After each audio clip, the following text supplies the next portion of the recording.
Good afternoon, everyone, and welcome to Today at the Races, brought to you by Fidelity First. I'm Kimber Goodwin, and I'm joined by Keith Fustel of Equibase. Keith, how are you today? I'm doing well, doing quite well. Decent day yesterday. So It was. once in a while we actually hit. So that was good. Yesterday was a solid day all the way through. I was doing paddock reports yesterday, and I gave my paddock picks for the best physical looking horse in each race, and I got a horse at 11-1 that happened to come up and win one of the Commonwealth Day stakes Determined races. Vision? Yes, Yeah, for that horse Schoenthal. looked just absolutely spectacular in the racetrack. He had earmuffs on and gate blinkers. dancer He was hood, equipped with a lot, but he got a nice game victory in that race and 4 stakes on the card yesterday. It was a good day. Yeah, Armoire got us started into Nellie Mae Cox and the M. Tyson Gilpin. If you didn't know who John Stevens was as a trainer, we found out yesterday. Another winner, Altamora, won the Tyson Gilpin. He caught the nightcap with a horse by the name of Nicky DeNephew. Then we went with the Edward Evans, Stick Stately Dude.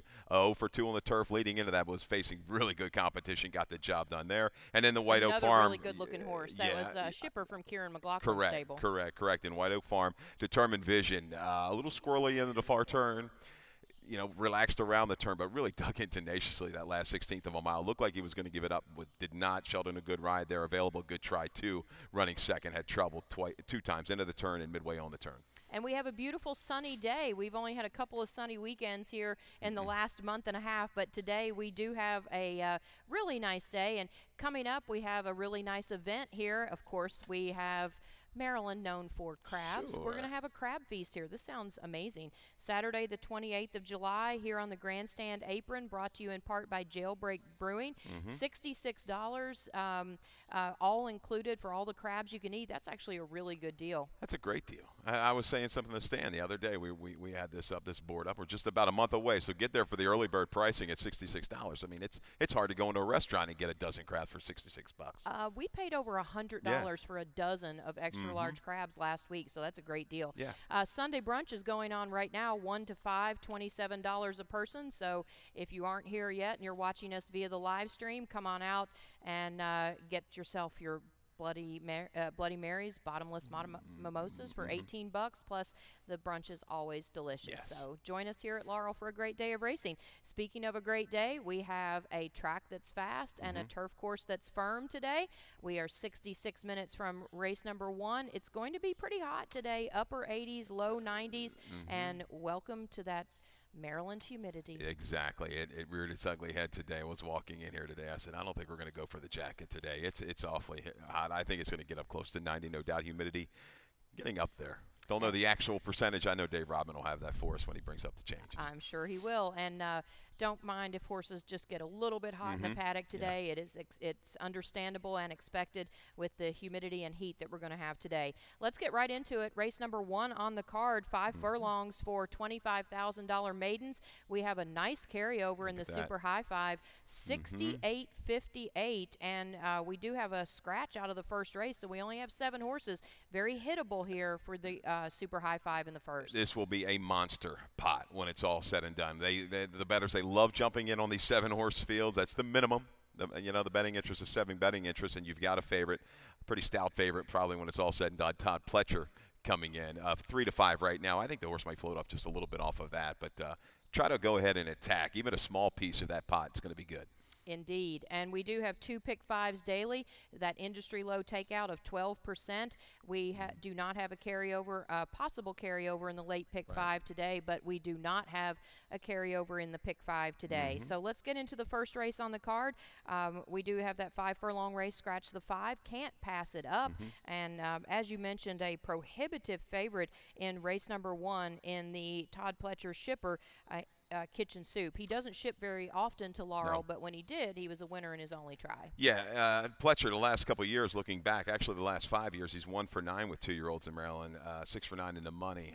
That was at Laurel, but here we go, going this stat, little maiden special weight, the maiden claiming on the dirt. Pletcher over the last couple of years, how about that? 6 for 13, 46% with an ROI right there, flat at $2. And he's only beaten 2 horses in his 2 tries, right? Comes in today, though, the drop-in class. This horse doesn't have a ton of early speed. We'll have to make it up from mid-pack.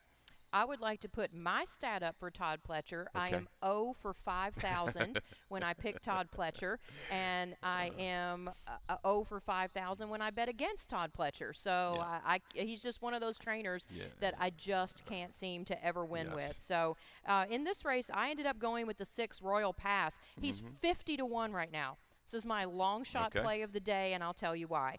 Number 1, first time gelding. Number 2, in his career debut, he was 8 to 1. So I think that shows that they had some good intentions with this horse. He got some attention. And look at the way this horse was training. 48 and change for a work. Now look at his work on the 19th of June, just 5 days ago, 35 flat for the 3 furlongs. This horse was just as rank as you could possibly want him to be. He was absolutely uncontrollable. They pulled him up after he tried to bolt on the turn, and what'd they do? They gelded him. Yes. This, in many instances, turns a horse around and becomes an entirely different animal. I thought he was going to be, 15 to 1. Now he's 50 to 1, so he is exceptionally my long shot play of the day. Yeah, I got to think he'll come down some off of that. But they went, Christian Olmo, going to keep your price up a little bit there, too, as well. Kind of a jockey that hasn't ridden a whole lot of late. It's a good little ploy there, though, by the connections. They want to cash a bet, maybe. We all like cashing a bet, so you want to keep those options open. That's why it's a long shot play. A little bit more value. Exactly. You have a big risk, but potentially a big reward. Well, and that was into a race, an 8-horse field, and I think one of those, it might have been Glad Dad. That was the Girls Love Me. That was the horse that went up to New York, I think, for Farrier. But Glad Dad had taken money. That was a Lynch horse. So yeah, Royal Pass, I think is okay. This is a wide open race. I've got it written down crapshoot on the top of it. I'm going to go to the outside. A horse has actually shown some speed. And that's Town Drunk. Gotta love the name. A good effort in Churchill. I think a horse has come out of there. They'll run well. I'll give him a pass last time out. Unruly, you see the short comment. Unruly pre-race in no bid. When breaking to the inside on a sloppy seal track. We're going to get back to a fast track. Toledo red hot over the last 10 days. He's 26%. I think Town Drunk will get a clean break from the outside and be awfully tough to catch. He's absolutely the one to beat in here. And my second selection in this race also on the drop from 40,000 down to a little more manageable level today. We have a first-time starter from the barn of Ham Smith in Charlie Ekman, named after the longtime coach and big racing fan that Charlie was. And, Ham's horses are always ready. But we have another horse that's first-time gelding in this race, and that's the 3 Shelley Island. Both of them, one coming from John Salzman and one coming from John Salzman Jr.'s barn. Yeah, Shelley Island, the 3-horse. That's been a hugely key race. May the 3rd, the Our Brain Trust racers, another one that's going to go first-time gelding, Shelley Island. 4 next out winners out of that race. So, yeah, I think you really got to respect the 3 in here. Weston Hamilton, a little excuse in debut, caught down inside. Just a clean break, and this horse should be forward a long way. I think Shelley Island is eligible for big improvement today. Let's move on to the second race on the card. 7 furlongs. This is a $5,000 claiming race. Fillies and mares, 4-year-olds and up. This is a non-winners of 3 lifetime. And in the second race, who'd you like? I'll go with the 4, Gimme Kimmy. Short price here. Tis Surprise is certainly the one to beat. Is going to be an awfully short price. There's 5 horses coming out of this in this race, coming out of the same race last time out on June the 2nd. I think Gimme Kimmy just maybe a little bit of a premature move. We're going to go second off of a layoff. I think this horse can settle, make a steady progression at the 7 furlongs. And guess what we've got? We got an early pick 4. We caught the early pick 5 yesterday. Hope you were along for the ride for that one.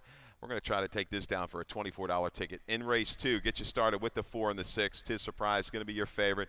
Gimme Kimmy, the value shot to use in there. Third race, we're going to spread 4 deep with the 1, 2, 6, and 8. Fourth race, the 2 and the 7. Stomp Dance, first time off the claim, I believe, for Kieran. 7, Calculated Thinking. That horse looks like an all-or-nothing type for me on the jam job off a layoff for Thomas Morley. And go to the 5th. We'll go with the 1, 3, and 6. $10 hammer, going to be a video spotlight play in race 5. There you go, $24 for the early pick 4. And if you want to invest a little more money in it, I think you need to go as deep as possible in race number 3. Totally wide open with all those first-time turfers. Yep. They are maiden special weights. They're 2-year-olds, so all is a good option in that race if you've got it. You can afford it. Yep. So Gimme Kimmy, that second start off the layoff, as you said, this is basically a rerun of that race on June the 2nd. The 6 finishers runners out of that race are going back at it today, and I didn't see any reason that Tis Surprised couldn't repeat. I looked for, did a horse have any trouble? Did a horse, Gimme Kimmy certainly eligible to improve second time off the layoff. The pace looks to set up almost the same. Tack Up, who's the only horse in here that didn't come out of that race we mentioned, looks like early speed, but Tis Surprised, who pressed the pace last time out, looks like she is also going to have to do some work today, but her second win in a row would not be a surprise in here. I think the key here is Tack Up. How long can she kind of stay with Tis Surprise and keep her occupied? Because Tis Surprise looked like she was long gone at the 8th pole last time out, and she just kind of hit a wall late and was gasping at the wire to hold on by a length and a quarter.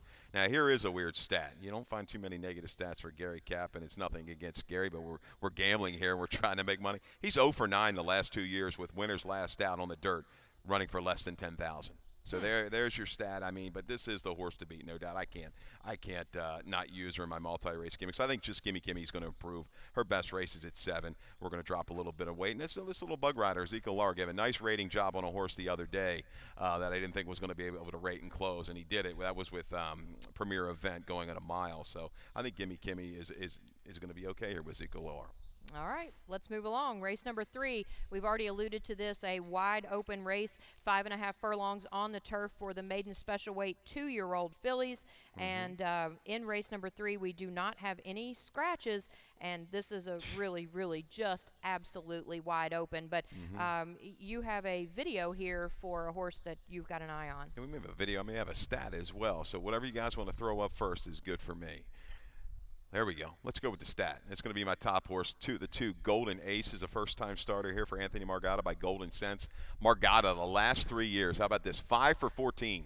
That's 36%. And 8 for 14 in the money with 2-year-old firsters with an ROI of 227. He's come down here in the past and done okay. He's kind of snuck into Laurel and snuck away with some money. So Golden Aces, Golden Sense, the newer stallion, 2 for 10 with first-time starters, 5 for 10 in the money. Just a smaller sample there. The jock trainer angle works. I think this horse is going to be live first time out. And nice 10-to-1 morning line price. My Sweet Painter, who has really not been away alertly in either of her 2 starts, she gave the field 20 lengths in her career debut, going 4.5. Gave him 13 lengths last time out, going 5. Yeah, let's watch this. She's last, turning for home. She flashed a little speed and then sucked back about 10, 15 lengths off the pace. But watch here coming to the 8th pole. Angles out, a little pinball action here. Bam. Get out of my way, she says.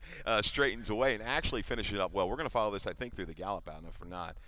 Winner well clear. That was a firster for Cal Lynch. But I like the way My Sweet Painter finished. There she is, down towards the inside, closing pretty quickly. She's going to appreciate the extra ground. Breeding, not so bad for turf. I think you're going to get a price. You get a live rider in Weston Hamilton. Let's use that horse. All right. She it certainly looks like she's going to appreciate even another half furlong. Yeah. She got a half furlong last time, and it really benefited her. And the break might be key here, obviously, and whether or not she is has an affinity for the turf. Yes. I ended up going with the 6, Seek the Fairland. Cal Lynch, first-time starter, first-time Lasix. Decent breeding for the turf. Giants Causeway out of a Gone West mare. Certainly just nice breeding overall. And Cal Lynch, 27% with first-time starters. I can tell you one thing for sure. When that horse comes to the paddock, that horse will look phenomenal. Yeah, and he and Acosta, jock trainer combo, they've just been deadly with the 2-year-olds. This horse has a half-brother by Discreet Cat, was 2 for 9 on the grass, did run in the upper 70s. So that's encouraging for the 6, Seek the Fairland. And she said this 3rd race is wide open. I just wasn't sold on the horses, most of the horses that have run. I think the 1 can improve at a price with the extra ground and second-time Lasix. And this little angle here on Margata with the first-time starters, that's awfully strong. It might be Cal Lynch. Margie is livid, who's making her 3rd career start, is probably going to flash some early speed if she takes to the turf. She's had 2 races, and now her 3rd race is going to have 3 different surfaces. She ran on a fast track, she ran on the slop, now she's going on the turf. But she's run really well in her first 2 starts, so you can't hold anything against her. No, I think the key for her, she's kind of been hounded. She's been pinned inside in her races, kind of been pressured. Maybe when she gets a little outside of horses, she can relax a little bit more and then make a move into it. She's question mark for me at the distance. And Pink Notion, who's been the favorite in her last 2 races, has been knocking on the door, and you might get a little bit better price today. You know how often that goes. You go after a horse and after a horse, and then you go, I'm done with them, and they end up going off 4 to 1, and then they beat you. And yeah, I can't see anybody being hammered down below 3 to 1 in here. I wouldn't take it if that was the case when you're really breaking down this race. You have Pink Notion, even money, 2 races back, 9-5 last time. You want more. You want more. You want 7-2, 4-1 on her. Go as deep as you can in those multi-race wagers in race number 3. It's a wide open affair. In race number 4, we have $16,000 maidens. They are sprinting 5 furlongs. They're 3-year-olds and up. In this race, Scratch the 1, Sun Bahram. And in this race, I went with the 2, Stomp Dance. First claim for Kieran McGee, perennially one of our trainers that always is in contention for leading trainer. The barn hasn't had many wins so far this meet since returning back to Pimlico, returning back from Pimlico, but he's going to go up to that overall average that he gets of 23%. And first claim, he's 21%. You can guarantee that it's not going to take very long for this barn to get hot again. No. And when you have, we talked about it before, you've got these bigger barns. Sometimes horses roll through their conditions. It's a little trickier moving horses in, moving them out. Trust me, he's going to hedge right back up. At Stomp Dance, I thought that the route was going to be okay for this horse last time. Caught a muddy sealed surface, but was wide every step of the way. Was out on Northern Parkway. Shortens up in distance. Had trouble 3 races back when sprinting. Little stat here, though, for Kieran. He's 4 for 10 with dirt sprinters, first after a claim in maiden claimers. I like that, 40%. That's it's not huge stat. Yeah, so I like Stomp Dance to stalk and pounce. And it was a pretty good claim for $10,000 by Kenny Cox. I mean, he got the money back for the horse. He got a couple of pieces of purses in there after stepping the horse up from 10 to 16. And he sold the horse for $16,000, which makes it a good claim anyway. And then Kieran shortened him back up, where he has also been competitive at sprint. So this horse looks really dangerous in here. I used also the 6 Elementary on the drop from $25,000. This horse has run 4 times, and 3 of those have been on the turf. His only dirt race was a nice one, beaten just a little over 5 lengths to finish 4th, and that was for $25,000. So I think today for 16 might be live at an early morning price of 8-1. Yeah, and it was stuck down inside for a portion of the race back in December. So we remember we had that trend September, October, November into December, parts of December. The inside was just dead. You didn't want it. So, yeah, this horse, a little bit of a drop, could be a wake-up call, and also going turf to dirt. I think Lunar Bogey is the speed of the speed. I don't know what happened last time. I thought this horse was going to be really, really tough. I respect the Noosh barn. 0 for 6 or 7 so far this year, but Lunar Bogey is going to be a factor a long way up on the front end with Acosta. But and what do you do with the outside horse? This is a real stranger. Lightning workouts the last 2. You got a half in 47 and 2, 5/8 in a minute and change. Dropping from 40, coming in rusted since running in New York. To me, I threw this horse in my early pick 4. I think he's an all or nothing proposition. That's exactly what I used him just to talk about him. He is on clearance right now. They paid $50,000 for this horse at a sale in April of 17. They ran him first time out for $40. Now the price is $16. So clearly it didn't turn out to be what they thought he was. And a mention on your 4, Lunar Boogie. They took their time with this horse. He is a 5-year-old who didn't start racing until he was 5, running against some 3-year-olds in this race, but most of the 3-year-olds have been in against older companies. Yeah, they don't come more patient than Pat Noosh. I mean, his horses always look good in the flesh, and they usually run well. Just on a little bit of a cold streak right now. He'll pop it back up. Well, we are 40% through the card right now, and we are going to take a short break, and I will be back with Keith Fustel in just a moment. When it comes to getting back in the game, there's only one team to turn to. The team more high school, collegiate, and professional athletes train and recover with. That team is MedStar Sports Medicine. For more than 30 years, MedStar has served as a leader in the diagnosis, treatment, and rehabilitation of orthopedic and sports-related injuries. Ranked among the top programs in the Maryland and Washington regions, we offer rapid access to athletes of all levels. Let the pros who treat the pros treat you. MedStar Sports Medicine. Welcome back to Today at the Races, brought to you by Fidelity First. I'm Kimber Goodwin, joined by Keith Fustel of Equibase.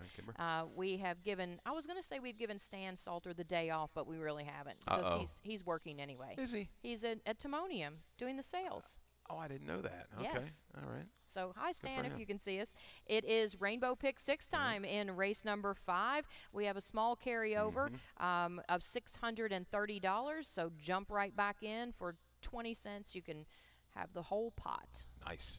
All right, let's go to the turf in race number 5. 5.5 furlongs in this event for 3-year-olds. This is a really nice $25,000 starter allowance optional claiming. Scratch the 5 Crafty Estate, who is main track only, and Boy, I think you got to go deep in this race too. Yeah, this is another one. It's pretty tricky. How far will Warrior Rose go? Has shown he's going to run his best race. If he's going to do it, it's going to be on the turf. He's got some other speed in here, though. The inside, God loves the center. Usually he's shown speed. Didn't show it last time. Darling Cara will be part of the pace field. We don't know what to do with Big Bad Ben, but he's been on the front end. His 2 races on the dirt. I think we're going to have an honest pace up front. I'm looking for a closer. I like the 6 Colonel Andy, a horse that encountered trouble last time and came on well.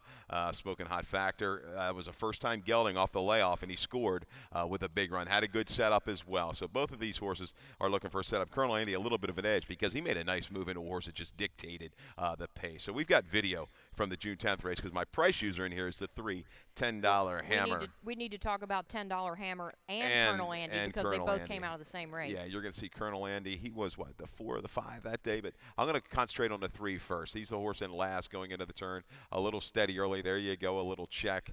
And the Colonel Andy checked about the 3/8 pole, so he steadied again. But here we go again, $10 Hammer in the back of the pack. A little bit of a steady. But Colonel Andy, once he gets to the outside, here he comes circling in the blue. He's going to make a run. I know he still gets beat 5 1/4 Smile for Eternity. Got back to the grass that day for Faith Leatherman and absolutely whistled. Well, let's catch this horse on the white face finishing up with. Well, we tried. Anyhow, we're going to watch it one more time. Okay, let's watch it again. Let's pick up the 5, Colonel Andy in the blue. He's right there with $10 Hammer towards the back of the pack. And both of them right there. You see the 5 there, check just outside of the 3. Were side by so, side, yeah, yes, side by side. checked. And the 3 actually stays in trouble. He stayed inside and was blocked at mid-stretch as well. That's good enough, guys. So I think both of these 2 are your kind of closing factors in this race, along with the 1 Smoking Hot Factor. So we'll just take the $10 Hammer got the worst of it because he never had anywhere to go, and at least Colonel Andy could get clear on the outside. Even though he floated a little bit wide, he still closed nicely from last out of the field to finish second behind that runaway winner.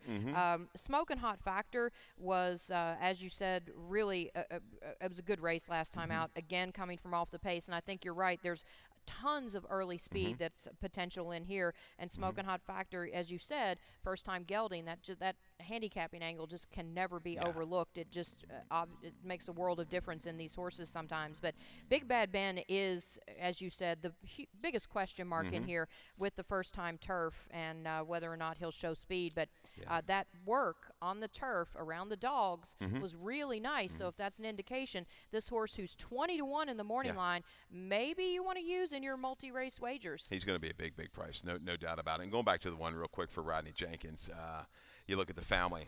The Mare Love Me Twice, a couple good runners out of there. Action Andy, Flash Phelps.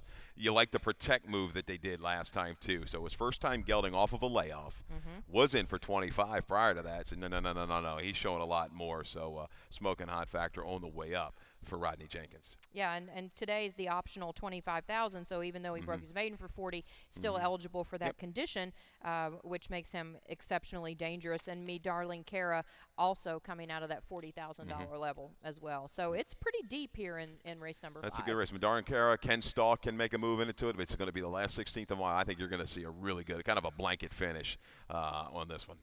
All right, let's turn the page. Race number 6 on the card. We have another sprint race, $5,000. This is a non-winners of 2 lifetime. Scratch the 1A, tap it on the side, which was going to be one of your favorites. And this is, of course, the start of the late pick 5 with that industry low 12% takeout. There is no carryover going into the late pick 5 today. And as I alluded to, the scratch of the 1A, tap it on the side, who was one of the morning line favorites in here, I ended up not picking that horse anyway and went to the 3, Seeking the Sunset. A lot of these horses have had a long time in this non-winners of 2 lifetime to get through that condition. This horse, not so much. Showed speed last time out and got the victory. Now look in the first career start Seeking the Sunset had out of the barn of Hugh McMahon. Caught a sloppy track at Pimlico, got out dead last out of the field of 10, was 13 lengths behind, and the winner that day was just a runaway winner by almost double digits. So the race is a little better than it looks. And we don't race very much at Pimlico, but when we do and that track gets water in it, it almost always holds speed very, very well. So being able to close it all at Pimlico, this horse closed better than it originally looks because of that runaway winner who won by almost 10. Yeah, what are the tactics going to be? The blinkers went on. The Lasix was on second time out anyhow, but the blinkers went on. This horse was right to the front through strong internals. So interesting to see what kind of ride Feargal's going to go, because there is some other speed in here, but the first race gives you a little bit, of hope that this horse can stalk and make a run into it after recover from that slow start. So, yeah, and I think this horse is going to be an okay value because that buyer is not really strong compared to the rest of this field. But this is another one of these races that's, to me, wide open. I think Voodoo, the part of the entry that stays in, is a legitimate closer in here against this group of questionable speed types. But I'm going to move to the outside with a 9, Be Back. We're going to go first time in the barn for Charles L. Frock. You go back on this page, 4 races back, Coup Rouge. I think it was a horse that might have run around here way back for Hugh McMahon, but this horse is a 5-time winner. Back in, okay, this is a 2-win life. So this horse is proven against a 5-time winner, made it close into it. I don't care if that race was at Charlestown. I think this horse has stalking ability in this field to stalk, pounce, and maybe move clear, and then just have to hold on for dear life off the closers. And this horse is certainly a consistent runner who has been in the money 14 times. But I just looked at that stat, and he's had so many opportunities, 26 opportunities to get through this non-winners of 2 lifetime, and just can't seem to pass the condition. So I went against him today with a horse that has done less wrong, I guess. All right, let's move along to race number 7 on the card. Another really wide open race. We have 3 races today that I think you have to go about 5 deep in order to cover yourself if you're looking at pick 4s or pick 5s. This is one of them. This is a really nice $7,500 starter allowance going 5.5 on the turf. The 2, Piper Hill, is scratched. The 5, Scrapple, is scratched. Scratched Tipsy Moose, the 8, who is entered for main track only. Scratched the 10, Iridell, main track only. And scratched the 11, Super Secret. And despite the fact we had all those scratches, I still couldn't pick an absolute winner out of this race. But I think we both agree that Where's Dominic is going to be tough. Yeah, and Bruno Tessori looks like he's holding the hand, the hot hand, with the 2, probably the best 2 sprint types in this race at this level and at this time. The way Where's Dominic came back off of a little break off the claim and was just a determined run. If we can watch that video, guys, we'll start with that. The video of Where's Dominic on June the 9th against a pretty salty field for the 15. Scouts Honor was in there. You're going to pick this horse up. Not a chance. The Goldberg runner clear on the rebel. Watch this horse. One drifts a little bit. Ruiz, a nice little run, dives back down to the inside, and what a surge for Where's Dominic. He got back to what he likes. He likes the Laurel turf course. He's 3 for 7, loves the distance, and he's shown that he can repeat those lower to mid-80 numbers on this course. So the only stat that I don't like, and it's the same thing with Put Your Seatbelt on, a horse that is one of my favorite turf horses around here, Tessori. He's 0 for 21 when horses win their last start. Wow. So can one of these 2 maybe repeat? Let's hope we get it done. I think they will. I'm going to key around these 2, but this is an awfully competitive race. Not a ton of pure speed in the race. Midnight Punk, I think, will be forward a long way, as will Adversary. And Where's Dominic is really consistent, loves the turf course here at Laurel. This horse is a 12-time winner, and he's been in the money 24 of his 52 lifetime starts, almost 50% for Where's Dominic. So that was a nice claim for $7,500, stepping up to double his price last time out and getting that game win. And you like to see a horse have maybe not a ton of room on the rail, but just go right through the hole. Of course, he has blinkers on, but that was a very game win by him. And the 4, Adversary, who won his last 2 when those races were taken off the turf, is also, he's 0 for 10 on the turf, but look at his last 2 turf races. He had trouble in both of those, and he still ran okay. 3 starts ago, he got off poorly and really took him out of his running style. He's always almost on or stalking the early lead, and that day he had to come from 10th. He was double digits behind the leader and still ended up beating less than 3 lengths for everything and had trouble in that race too. So I think even if things don't go his way up front early, he doesn't have to be part of the early duel, but he can set the pace if he needs to. He can go to the front. He can sit just off of it, and we talked about there's not a lot of true front runners. I think Midnight Punk and Adversary with clean breaks, they're going to be the ones leading it around to the turn and into the stretch. You're going to have to come get them, and they're both pretty game. And Midnight Punk's only tried the turf 1 time, but he's maintained form when these races that have come off the turf. I like him as well. The 9's a question mark. Hasn't been on the turf since, I think, 2016, where he was pretty competitive against 2 other than company. John Service looking for a wake-up for the 9, poised for action. Even Indian Bucks, he's no stranger to the Laurel turf course. Ran well. It maybe wasn't the strongest field. Some question mark horses on drops up at Suffolk. But look at his record at Laurel. 14 starts, 5 wins, a second and 2/3. And he's another one. He's going to get good position early. He's a stalker type. He's got Toledo, who's riding red hot right now. And Indian Bucks, and put your seatbelt on, renew their rivalry. They finished just a neck apart in their last 2 meetings when they ran here on the turf at Laurel. But this horse is just a nice turf horse. He likes this distance too. He's a winner in 6 of 13 at this distance, and he likes the Laurel turf course. 8 of 14 in the money. This is, I think, going to be another really nice race to watch, and probably good value, because I don't think anybody's going to be a prohibitive favorite in here. So that means good for your exactas and your tries. Yeah, I think if you, the 2 phase run together, you're looking at a $30 exacta. Yeah, you got to love these starters on the grass. They're a lot of fun. This race came up really deep and tough. And Midnight Punk, you can't leave him out either. He's running against some of the same ones that have beaten him, but he's been right there knocking on the door. So in my multi-race wagers, I went 5 deep in this race, and I think that hopefully will cover it. I can't blame you at all. If I had your money, I would do that, but I don't have your money. Yeah, right, exactly. Yes. Let's take a look at the 8th race, another starter allowance optional claimer. This one going a mile for fillies and mares, 3-year-olds and up. In this race, scratch the 1, G4, scratch the 4, another chance. And I ended up going to the 6, Unlucky Hillary. Right. First time claim for Claudio Gonzalez, and that stat is just hard to beat. 36% winners in the first try off the claim, coming from a 13% barn into a nearly 30% barn, and Claudio might have haltered another good one in here. Yeah, has a back number to go off of. Did run 72 on the dirt. That was sprinting at Del Mar. Not a lot of speed. Beat a questionable bunch, but off the claim. Has experience at a route of ground and gives this horse a strong shot. It looks like the 5, 6, or 7 in here.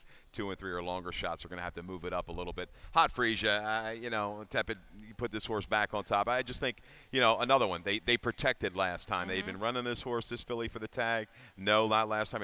We're gonna save her here with a waiver. She ran off nicely. The good final 1/8 of a mile widening. I think she's figured it all out. She's a better filly than the last time she ran a mile on the main track, and she has a definite tactical speed advantage, I think, against the close. She's going to get the jump on them. Is she going to be gasping at the end? Possibly, probably. She's going to have to really dig in to hold off the 6 and the 7. Well, Ann Merriman's having a good week here at Laurel. She's had some nice price horses come in the last 10 days or so, and she's got some very live runners today. But I agree with you. 5, 6, 7 looks like it. Just a scooch, who is shortening up from a mile and a 16th to that mile coming out of the chute. Had trouble last time out and ran in that restricted allowance race at Pimlico, going a mile and a 16th, but broke her maiden off of the layoff at first asking after coming back off of a rest from June of last year. So goes back to that mile distance today and looks to close from off the pace. And as you mentioned, there's not a ton. There's not really a legit early speed in this race, so may not have it set up for her today. Well, I give her credit. I went back and watched the race at Pimlico. She was just jammed down inside against a little bit better group of horses and had legitimate trouble. Was trying at that point of the race, but was shut off at the top of the stretch and just kind of flatlined it from there. But just to coach, Carlo Rennie's been year in and out a pretty good ROI trainer here. I wouldn't leave this horse out of my multi-race gimmicks. All right, let's go to the 9th race on the card. We're going back to the turf. We're going around 2 turns. Non-winners of 2 other than or optional claimer 25,000 in the 9th race. Scratch the 8. 8 is enough. Who was entered for main track only, and who'd you like? Another race I think is really wide open. You're breaking it down.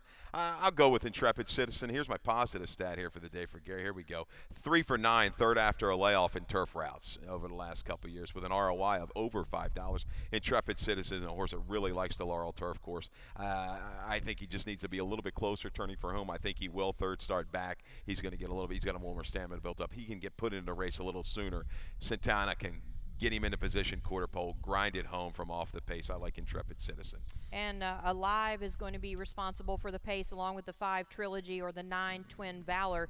But Intrepid Citizen, that race 2 starts ago was really not bad, not that far beaten in the event here at Laurel. And look at that nice work on the 16th of June, 47 and change for the 4 furlongs. Looks like this horse is sharp for Gary Capuano. I ended up going with the 4 Barney Rebel, who was beaten only 2 lengths last time by an old stakes horse, Old Dionysus, who is another Gary Capuano horse actually. But Barney Rebel was coming off a short layoff from March of this year. I thought that was a very competitive 32,000 optional claimer against a very tough field, and O Dionysus is just tough no matter where he runs. Yeah, it comes back. That was a 3 other then. We're now back into the 2 other, and that's why the horse is in for the tag. Maybe a little of an outside sweeping move today. This horse had a little trouble when he's been down inside rallying horses. It's tough sometimes to just keep that momentum going, but Barney Rebel, he's been consistent. A nice job off the barn change here for Mary Epler. I think the 10 Do That Dance will appreciate the stretch out and ground second time off the layoff.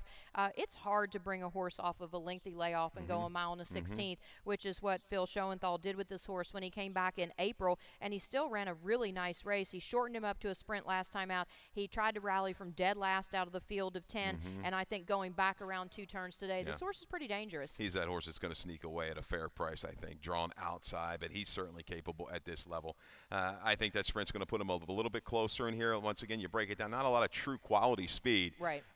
It's going to be up to Toledo to get that good position into and around the first turn. I think he's capable of doing that. Trilogy is a horse that's fresh for Guerrero. 5 for 5 in the money with 2 wins on the grass course. The last time it saw the turf was last summer. You see the short comment, mild handling. That wasn't the greatest bunch, but I respect this outfit when they come in here. Trilogy, another one who's fresh and could be tactical with Prado.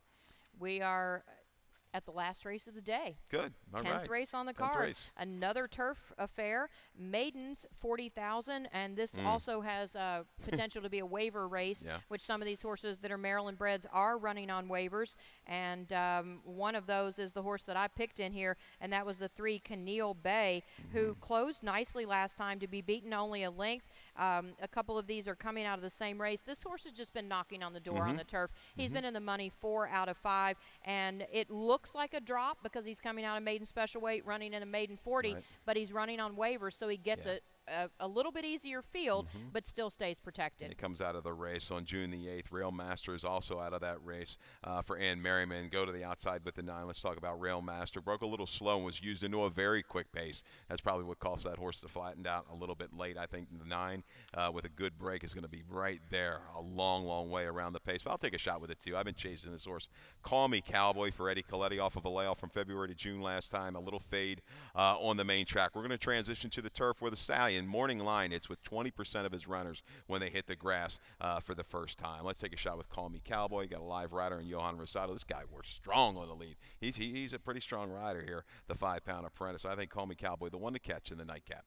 First-time turf for him, so certainly you're right, the one to catch. But Rail Master, it's very difficult not only to break poorly and then engage on the lead and to be able to last, but also for a first-time starter who's just trying to figure it out, first time in that type of company, so had every excuse to spit the bit just a little bit down the stretch and is certainly eligible for big, big improvement. Right. Buff's Eye View, the 4-horse, finished 6th in his career debut out of that same race, but he was just a half length behind Railmaster in there. So if you like Railmaster, I think you got to like this horse. He gets blinkers on today. He is also protected coming out of that maiden special weight, so that race could just be key, and it could be, we saw that yesterday in the stakes race. A horse broke his maiden and then came right back, won a stake, and the horse that was second in the maiden race was second in the stakes race, so that turns out to be a really key race as well. So if this race turns out to be what we think it is, they could just line right up just like they did the last time. Buff's Eye View by Stallion Buffum, who's done well with these, they've been striking early, and this horse, a good willing effort. Blinkers go on, is I believe, a 7-time turf winner, and I think this horse is going to stretch out down the road. So keep an eye on Buff's Eye View when the distance get a little longer. We are 30 minutes away from race number 1. Keith, thanks as always for your insight and analysis. We have a fast track and a firm turf course. Beautiful Sunday afternoon of racing here at Laurel Park. Dave Rodman will be along shortly with all of your changes for the day. Good luck, everyone. Good luck.